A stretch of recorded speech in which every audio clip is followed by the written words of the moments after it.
Alam ko lahat hindi agree sa lahat ng sasabihin ko ngayon mga kadonatics. Pero minsan, mas nagustuhan ko na itong si Kerwin Espinosa kaysa kay Richard Gomez mga kadonatics. Kasi in some point, grabe yung hatred natin towards Kerwin Espinosa and appreciation towards Richard Gomez. Pero ngayon, parang bumaliktad mga kadonatics nung nalaman natin na itong si Richard Gomez may flood control project din pala.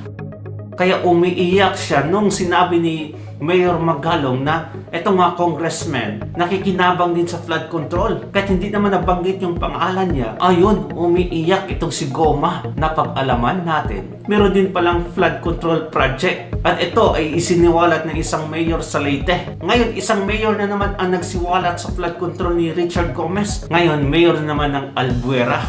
Panoorin natin yung video. Kerwin Espinosa. Shout out ni Congressman Richard Gomez.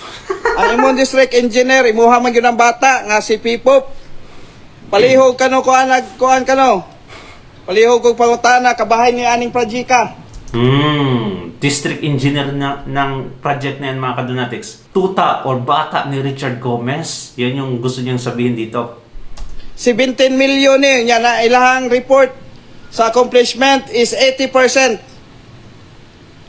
Wa mangay 80% tapos na daw mga kadonatics sa 17 million na budget. Grabe. 17 million. Isipin natin, hindi masyadong malaki. What?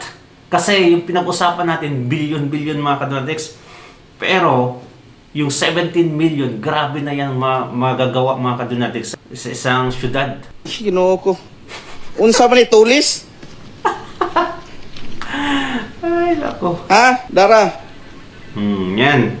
Sige, ilahad mo lahat ng mga flood control project under Richard Gomez. Kasi marami pa daw siyang ilalahad mga kadonatics at i-check. Ayun na.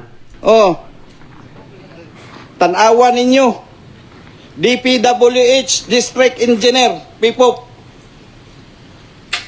Kung palihog ko kung sa imuhang mga tao kong Nako, bata. nga amang gyud ni permi sa imong kiliran. Kaning ato ang engineer, district engineer. Sabi niya, palaging nasa gilid mo yan tong district engineer. Palagi mong kasama. At eto yung project niya, kita niyo yan? Dito ba? Basta. Yung project ng district engineer mo, bakit walang investigasyon? Si Pipop. Kahoy lagi, kahoy ni. Kahoy 17 million ni. 17 million. Tawag ko na ninyo 17 million, Nako. Kung isumpay pa nila sa karaan na mo per, why siguro musaka among Nasimulan mga kadonatics. Hanggang dyan lang. Tamiya sa Albuera. Ditiwasan naman nilang Albuera. 17 million agad Grabe. No? Sige, mag-check pa ko sa uban nilang mga project. I-check niya daw mga kadonatics ang iba nilang proyekto. Patay. Kaya pala nangangalaiti itong si Richard Gomez kay Mayor Magalong.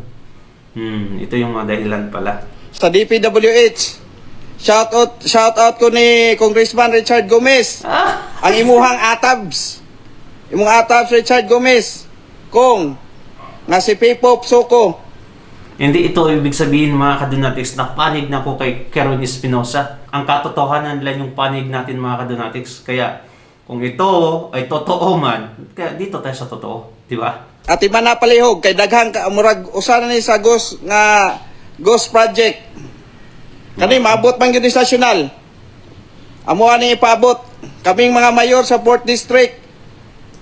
Nako. Ipapaabot daw sa national mga kadonatics. Papaimbestigahan itong proyekto na to. At marami pa daw siyang i-check. Eto, ano kaya ang reaction ni Goma nito mga kadonatics? Baka i-deny na naman niya. Eto yung isang mayor na sinabi ko mga kadonatics na nagsiwalat din sa flood control ni Richard Gomez. Galit din sa kanya. Ngayon, hinamon niya si Richard Gomez sa mga flood control project sa kanyang city mga kadonatics. Sabi niya doon, magre-resign ako pag matapos ni Gomez. Nako, it means wala talaga siyang tiwala na matapos ni Richard Gomez yung mga proyekto, mga kadonatics. At sumagot naman si Richard Gomez at ito yung sagutan nila. Magre-resign daw si Matag-Ob Leyte Mayor Bernie Tacoy kung matapos sa mga flood control projects na dinesisyonan daw ni Congressman Richard Gomez. Sabi naman ni Gomez sa alkalde, ihanda na ang resignation letter dahil kumpiyansa siyang matatapos ang mga ito. Nasa Wow! frontline ng balitang yan. Kumpiyansa Si matatapos ha? Tuyo. Kumpiyansa, ngayon pa. Kumpiyansa, ilang taon na.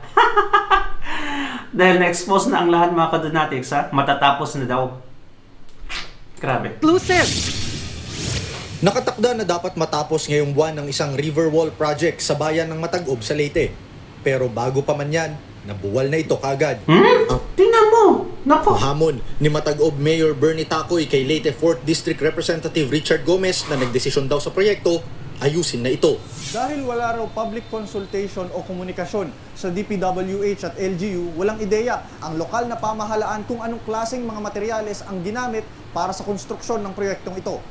So, ang nangyari pala, nagdesisyon sila ng solo mga kadonatics, hindi na dumaan sa mayor. Hindi nga alam ng LGU di ba? Local Government Unit mga kadonatics na may project palang ganyan. Ito siguro yung mga ghost project mga kadonatics na may budget siya, gawa na ng konti, tapos wala na. At kung sakali man daw ng mga high quality materials naman yan, bakit ganito kalawak yung naging pagkasira? Bukod dyan, may Nanay. dalawa pang flood control projects ang umano'y sa Blairin. Ang bitin na river wall sa Barangay Bonoy at nakatiwangwang na flood mitigation project sa Barangay Santo Rosario. Yan yung gustong tapusin kasi na-expose na.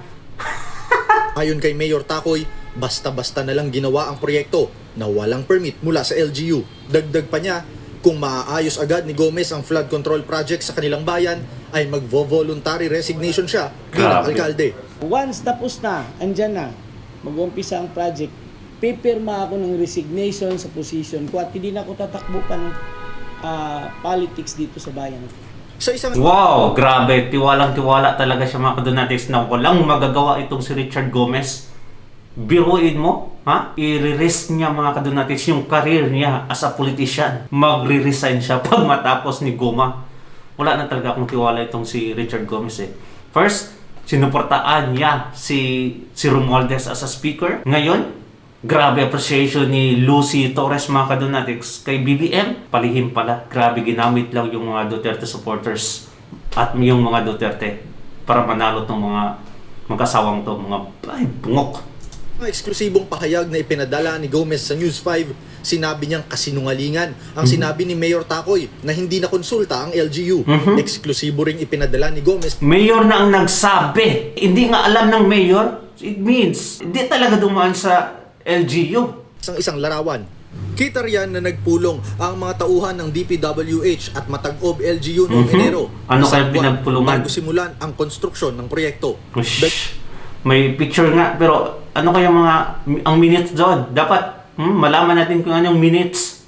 Dagpa ni Gomez, ihanda na raw ni Tacoy ang resignation letter dahil siguradong matatapos niya ang mga proyekto. Oh, sigurado na kasi na-expose na. Matagal na nakatiwangwang doon, di ba? Nasira na nga mga kadonatics yung iba. Hindi pa natapos. Typical politician. Sa naman ni Tacoy, tapusin muna ni Gomez ang lahat ng ipinangakong proyekto. Pinuntahan namin ang tanggapan ng DPWH 4th District ng Leyte pero walang humarap sa amin. Nasa Ayun meeting na. daw ang kanilang district engineer. Ayun na. Expose ka na, Goma. Expose ka na. Mga kadonatics, taga-Leyte dyan. Mag-isip na kayo next time. Itong mga Gomez na to, akala mo mga santo mga kadonatics, kung magsalita sa mga interviews, akala mo kung sino talaga, di ba? Mabubuting mga tao. We believe na tamang-tama tayo sa pag-judge kay Richard Gomez na, magaling talaga. At totoo yung mga sinasabi niya. Pero ngayon, nako, dalawang mayor na against sa'yo. It means, hindi ka mabuting congressman sa distrito mo. Thank you so much mga kadonatics and comment down below your opinion. And please don't forget to subscribe and like this video. Ingat palagi mga kadonatics. Bye-bye.